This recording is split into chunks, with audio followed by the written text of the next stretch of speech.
যে যত বেশি ধনী সে তত বেশি কৃপণী হয়ে থাকে। এটাই বাস্তব। কৃপণেরাই কিন্তু বেশি ধনী হয়ে থাকে। যে মানুষ যত বেশি নীরব সে তত বেশি কিন্তু ভয়ঙ্কর হয়ে থাকে। আর যে মানুষ যত বেশি কথা বলে সে ততই কিন্তু বোকা। যে মানুষ যত বেশি সুন্দর তত বেশি দুষ্টু। যার যত বেশি আবেগ তত বেশি সত্য।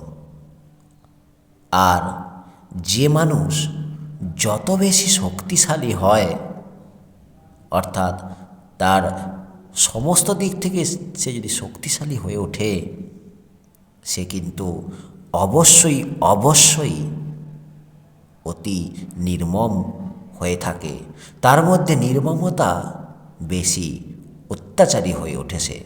আবার যে মানুষ খুব মিষ্টি হয় সে কিন্তু তত বেশি প্রতারক। এটাই বাস্তব।